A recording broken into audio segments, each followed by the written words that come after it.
Nuevamente, buenos días para todos. Tengan todos ustedes eh, una bienvenida calurosa a nuestra clase el día de hoy. Recuerden que estamos en Ciencias Sociales.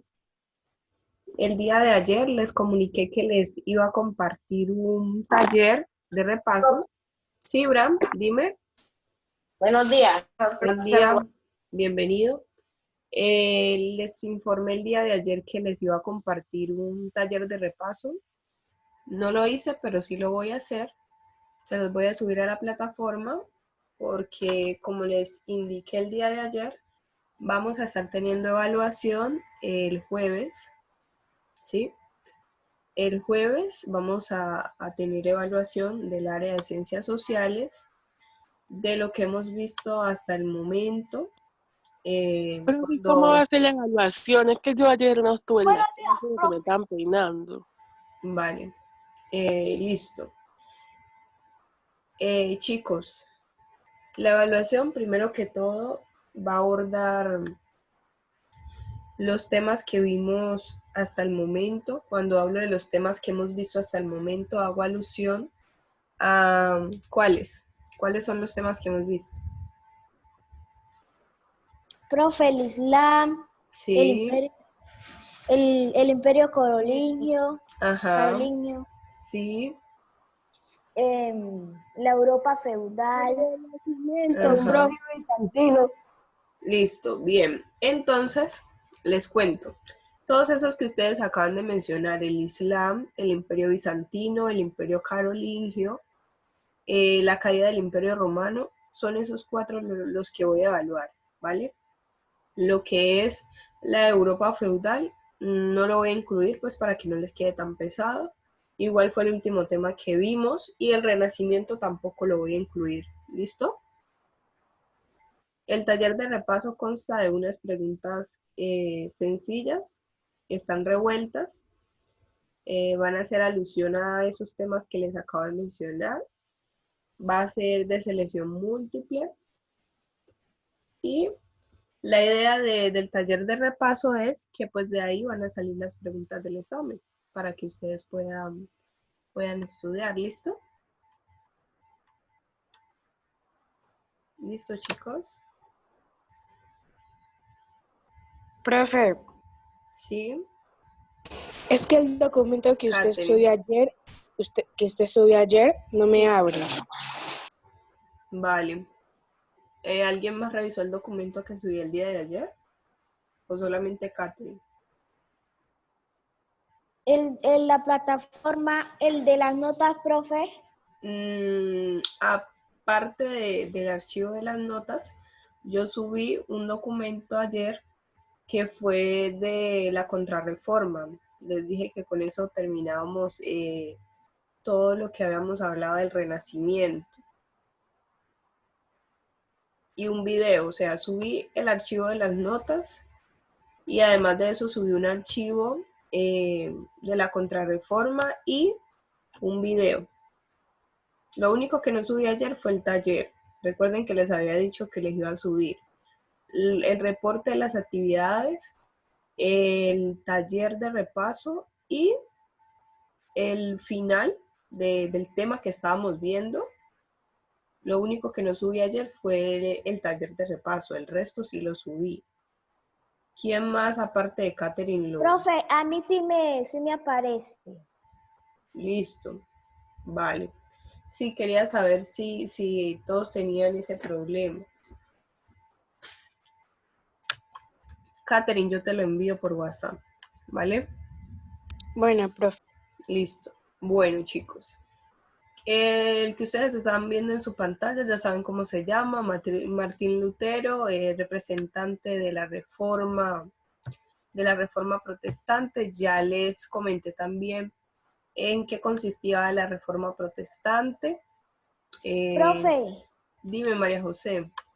disculpe que la interrumpa. En la actividad nueva que usted subió, solo hay que copiar lo de la reforma. Pues la idea era que lo leyeran para nuestra clase del día de hoy, pero por lo que veo no lo hicieron. Entonces, es necesario que además de la documentación que aparece ahí, pues les explique de qué se trata. Es importante de todas maneras que lo lean. ¿Listo, María José? Bueno, profe. Vale, entonces el documento que yo les envié ayer hablaba de la contrarreforma. La contrarreforma fue algo que surgió en contraposición, ¿sí? Es decir, en contra de lo que promovía Lutero en la Reforma Protestante. Recuerden que Lutero lo que hizo fue desmentir muchas cosas de la iglesia y decir que, por ejemplo, el purgatorio no existía y que para que Dios lo perdonara a uno, uno solamente debía arrepentirse de corazón, ¿no? Y no pagar indulgencias como se promovía en esa época, ¿no? A partir de las ideas de la iglesia, que lo último que querían era lucrarse, ¿sí? Entonces, a causa de eso a causa de eso y muchos otros factores, existe lo que posteriormente se va a conocer como la contrarreforma. La contrarreforma es algo que va a promover la Iglesia Católica, como les digo, para hacer oposición a todas las ideas de Lutero. Lo más significativo de este momento fue básicamente que se instaura un tribunal. Ese tribunal se va a conocer como el Tribunal de la Santa Inquisición. Ahí están viendo una imagen que básicamente lo que hacía era juzgar a los herejes. Herejes viene de esa palabra, en esa época significaba a todas aquellas personas que estaban en contra de las ideas que se promulgaban en la Iglesia Católica, ¿no? Todos aquellos protestantes que empezaron a surgir, esas nuevas iglesias que empezaron a surgir a causa del movimiento que emprendió Lutero. Entonces existe la Inquisición, fue una institución que muestra lo peor pues de esa época en términos religiosos, porque a causa de eso murieron muchas personas, a causa de pues defender sus ideas, murieron muchas personas torturados, ¿sí?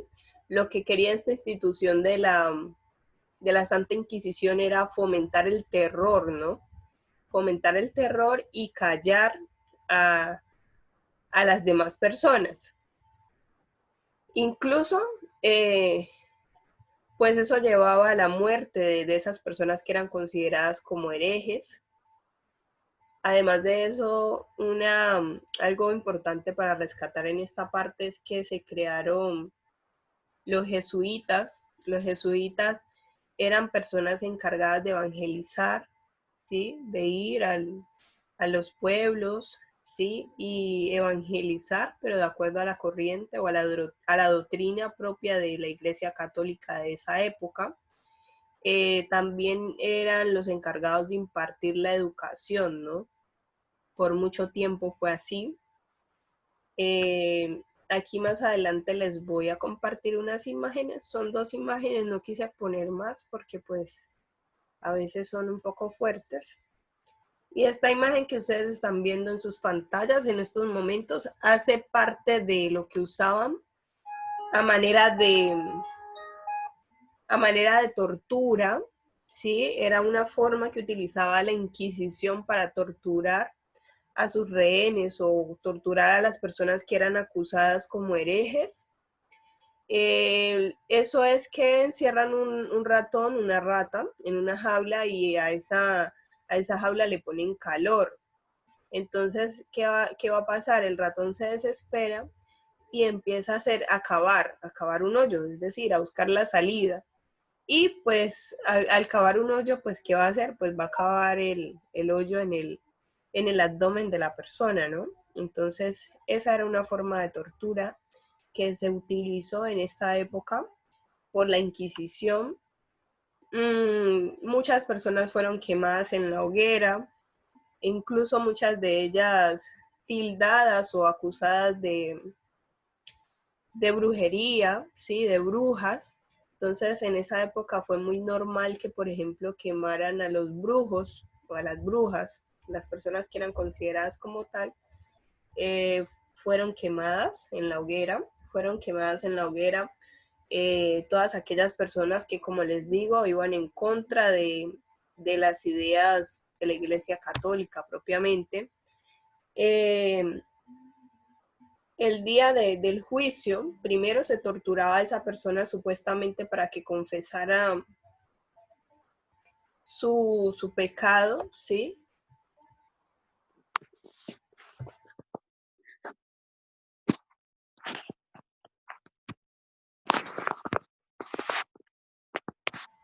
Entonces, básicamente primero se sometía a la persona a una tortura, ¿sí? Extremada. También era colgada y se soltaba desde una altura muy considerable con un peso bastante considerable también. Y esto lo que hacía era que fracturaba los huesos de esa persona. Fueron muchos los mecanismos que se utilizaron como tortura, supuestamente pues para que las personas confesaran su falta, ¿no? Y muchas veces eran juicios que terminaban judicializando a personas inocentes solamente por las ideas que tenían. Profe, Sí, dime, Catherine. el documento que estamos viendo es el que usted subió ayer.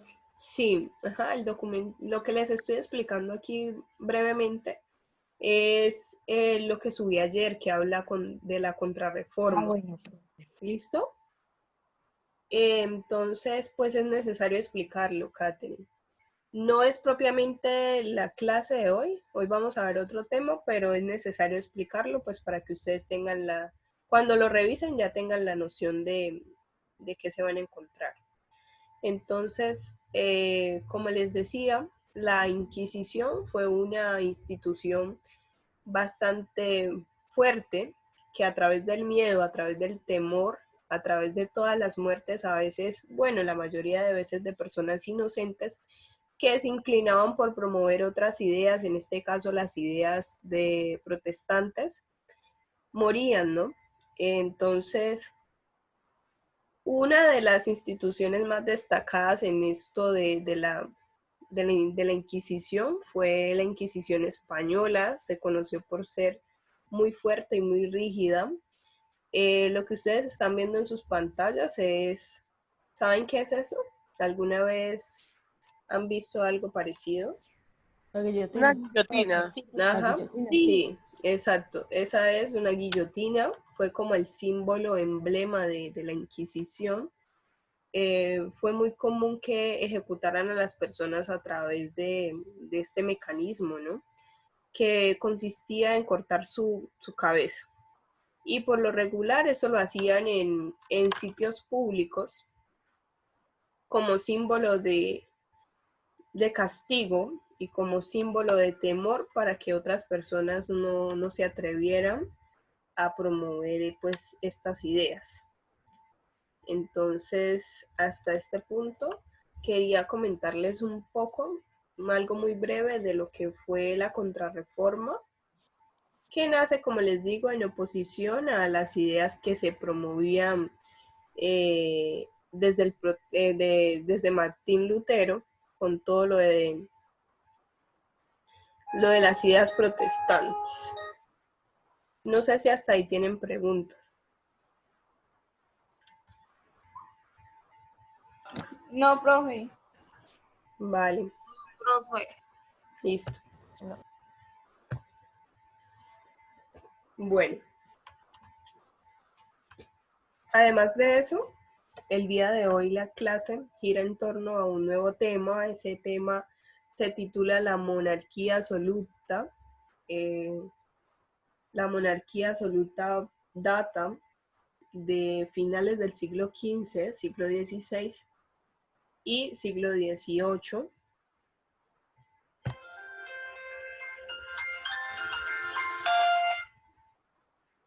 Qué pena, chicos, me estaba entrando una llamada. Esa de parte del siglo XVI, siglo XVIII, todo lo de la monarquía absolutista. No sé si tienen alguna noción de lo que puede llegar a ser o de lo que significa eso, aunque aquí está apareciendo un concepto, ¿no? de lo que es la monarquía absoluta. Y básicamente se resume en decir que es un sistema político que se desarrolló, como ya lo dije, entre el siglo XVI, XVII y XVIII propiamente, y hace alusión a que, miren, si ustedes ven este símbolo, ¿qué se imaginan? A un A rey. un rey. Ajá, sí, a un Un rey. rey. Por favor de repetirme el título. Monarquía absolutista, monarquía absoluta, Carol, Gracias, profe. ¿vale? Sí, entonces miren, lo que ustedes acaban de decir es cierto. Si vemos una corona, pues ese es como el emblema o el símbolo principal de un rey, ¿sí? Entonces podemos decir en términos puntuales que cuando hablamos de absolutismo hacemos referencia a una forma de gobierno, ¿sí? Es una forma de gobierno como lo es el gobierno del presidente, por ejemplo, la figura del presidente, pues en esta época era la figura del rey, y básicamente esa forma de gobierno, el poder era limitado por todo lo que determinaba el rey, ¿no? Profe, Sí, dime, Milton. perdón que te interrumpa, pero dijo que se practicaba esta ley entre el siglo ¿qué? 16 y 18. Bueno, gracias, profe. Ahí ya, de acuerdo a la pregunta que tú me haces, es importante resaltar que se sale ya dame un segundito, María Paula, que se sale ya de la Europa feudal, del feudalismo. Recuerden que yo les había dicho que la historia se dividía en diferentes etapas y que una de esas historias o esos contextos históricos es la Europa feudal, o más conocida como el feudalismo. Ya se termina con el feudalismo y se ingresa a un nuevo contexto histórico que va a ser lo moderno, ¿no? Entonces ya en esta época estamos asistiendo a la época de la modernidad, por decirlo de alguna forma, que va a tomar otro sentido más adelante y que vale la pena hacer un estudio más profundo, pero en términos generales va a significar eso. Dime, María Paula. María Paula, Profe, dime. ¿usted me puede hacer el favor de repetirme? ¿Qué cosa? Ustedes saben que la clase queda grabada. Ustedes saben que la clase queda grabada y si yo me pongo a repetir lo que estoy diciendo, pues se nos va a ir el tiempo y no vamos a alcanzar a desarrollar el tema. Profe, este mismo título, usted está en la plataforma. No, lo que está en la plataforma que subí ayer fue la contrarreforma que ya les expliqué al comienzo de nuestra clase. Ya esto es nuevo, ¿sí? Esto de la monarquía absoluta es nuevo. ¿Sí, María José? De todas maneras, ustedes saben que toda la información se sube a la plataforma. Es decir, después de que termine nuestra clase del día de hoy, ustedes van a poder encontrar esta información en la plataforma, como es costumbre. ¿Listo? Por lo pronto estoy explicando en esta primera parte la época en la cual se desarrolla la monarquía absolutista y la definición propiamente de lo que es la monarquía absolutista, y hasta el momento he dicho que es una forma de gobierno, ¿sí? Gira en torno a un aspecto o un escenario político, es una forma de gobierno en donde el rey es la cabeza principal, ¿no? Es el que toma las decisiones. Fuera de eso, esa monarquía absolutista va a tener unas características bien importantes que pues van a marcar su esencia, ¿no? Primero, pues vamos a decir que es una política o un régimen de gobierno que es de tipo hereditario, ¿sí? Cuando hablamos de hereditario es que se hereda de padres a hijos o viceversa, ¿sí? Entonces vamos a encontrar, por ejemplo, que una familia gobierne por muchos años, muchos siglos, porque pues va a ser algo hereditario. Va a aparecer otro aspecto bien importante y fundamental, que es el que ustedes están viendo en sus pantallas, que es el derecho divino. Y el derecho divino básicamente era lo que justificaba que el poder del monarca, ¿sí? El monarca en este caso es el rey, era de carácter divino, ¿no? Entonces esto quería decir que el poder que recibía el rey en su época venía directamente de Dios, ¿sí?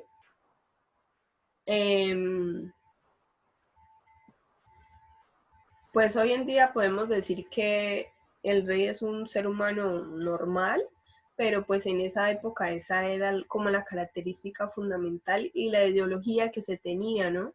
De ese derecho divino, que era un derecho que provenía de Dios, ¿sí? Que era Dios quien autorizaba a ese rey para gobernar en la tierra y que por esa razón ese rey tenía una autoridad absoluta. Cuando hablamos de una autoridad absoluta, quiere decir que estaba capacitado para tomar decisiones, tenía la última palabra, ¿sí?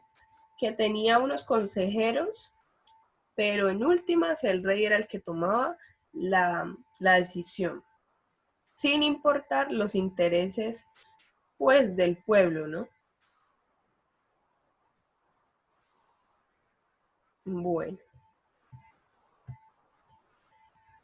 Bueno, además de esto, los principios básicos del absolutismo, como les digo, el poder era de carácter divino.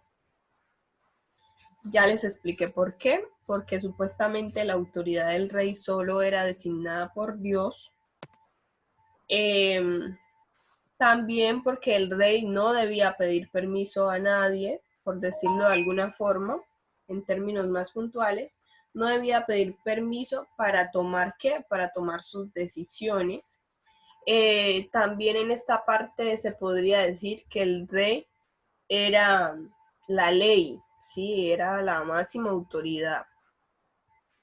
Él era el que hacía las veces de lo que conocemos en la actualidad. En la actualidad el poder se divide en 3 ramas, ¿no? ¿Saben cuáles son esas ramas? Sí, profe. ¿Cuáles son? Legislativa, Judicial. Ajá. Sí. No, profe, no me acuerdo de la otra. Ejecutivo. Entonces, miren, el poder en la actualidad está dividido en esas 3 ramas, ¿sí? Pero eso en esa época no existía. Ya eso va a existir después de la Revolución Francesa y en fin, ¿no? Pero en esta época todavía no existía. Entonces, al no existir, pues el rey era el que, por ejemplo, dictaba las leyes, ¿sí? Cosa que en la actualidad se hace de otra forma, ¿sí? Pero en esta época era él quien dictaba las leyes, quien judicializaba, ¿sí? Era el que cumplía todos esos roles. Entonces eso va a ser como la característica más importante y por eso se conoce como absolutismo. Cuando hablamos de absoluto, estamos hablando de un poder, en este caso político, que está concentrado en una figura, en este caso la figura, el rey. ¿Listo, chicos? ¿Sí o no? Sí, Vale. Sí.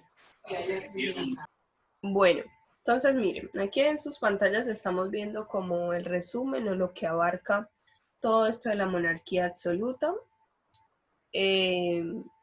Recuerden que estamos hablando del contexto europeo, estamos hablando de Europa, en donde estaban las grandes potencias, las que se conocen como las grandes potencias en la actualidad, que van a ser Francia, que van a ser España, ¿sí? Buenos días, profe. Hola Jensi, buen día. Entonces miren, aquí aparece esta monarquía absoluta y en resumen, como todos los dominios que se tenían, tenía un control de la nobleza, un control de la administración, recaudar los impuestos, reforzar el ejército, control de la iglesia, de la religión, ¿sí? Era muy común que la religión estuviera fuertemente ligada al poder, ¿sí? A la política de allí, que no es gratis. Chicos, los micrófonos, Jensi, Milton, por favor, gracias. De allí que no es gratis que, por ejemplo, el rey sea considerado como un dios terrenal, ¿no? Esto es por la fuerte influencia que tenía la iglesia en términos políticos, ¿sí? En esa época, la iglesia, bueno, hasta nuestros días, tenía mucho poder, ¿no? Económico, poder territorial, en términos de que tenía muchas tierras, ¿sí? Entonces, en esta parte, control de la iglesia y de la religión, no sé si ya les señalo dónde estoy, aquí. Control de la iglesia y de la religión, perdón por rayar tan horrible. ¿Sí?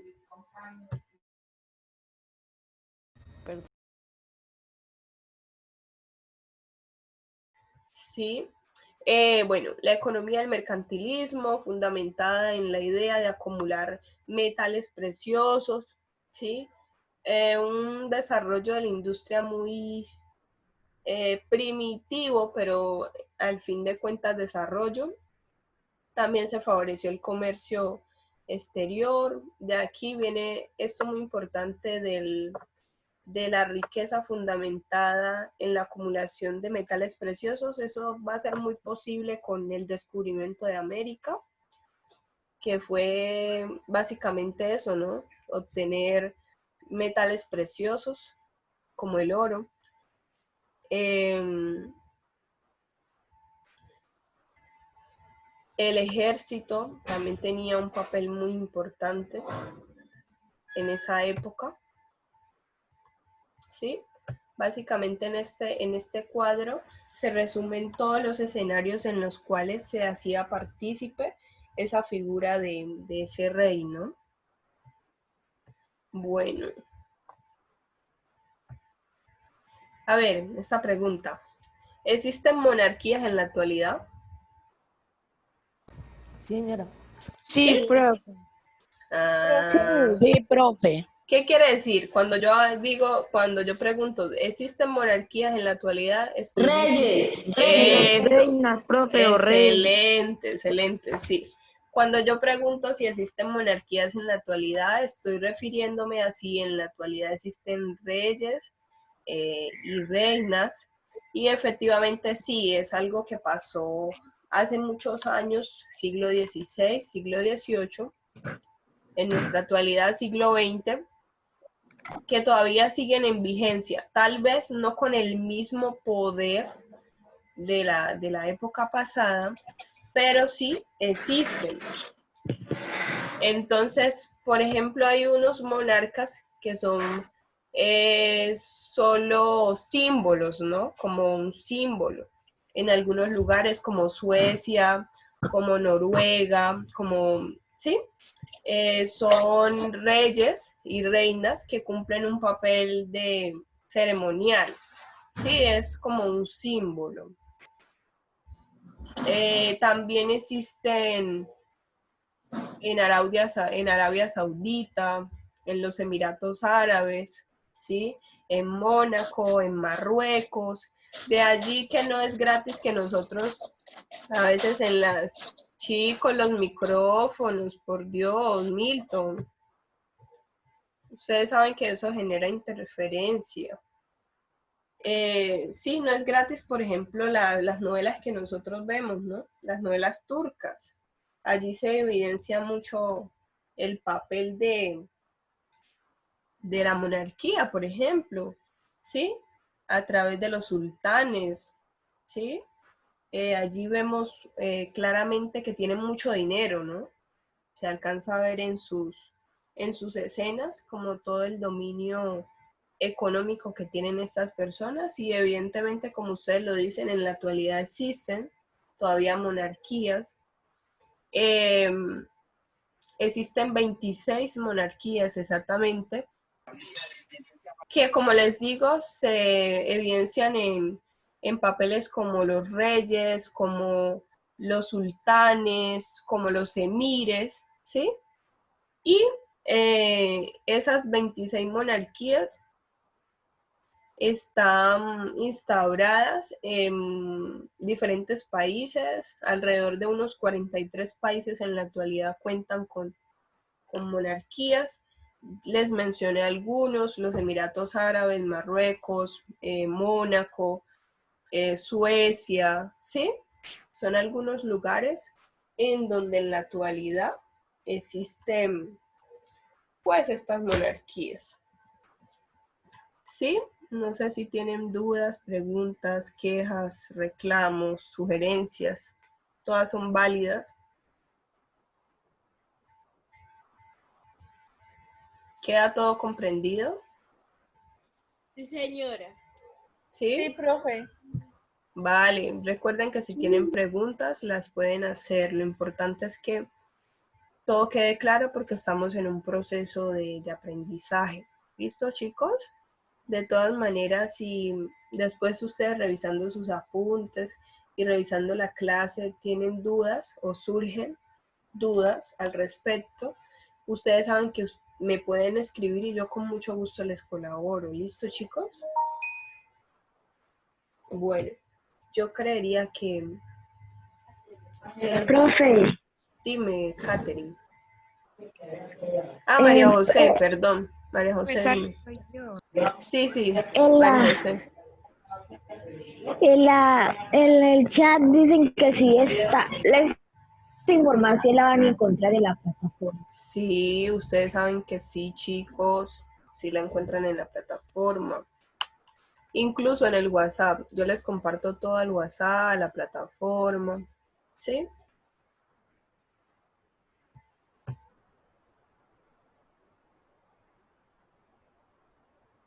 Si no tienen más preguntas, podemos dar por terminada nuestra clase. Ya se acabaron los primeros 40 minuticos. Sí, dime. Dime, María Pablo. ¿Esto también lo vamos a encontrar en la plataforma? Sí, señorita. Todo, absolutamente todo.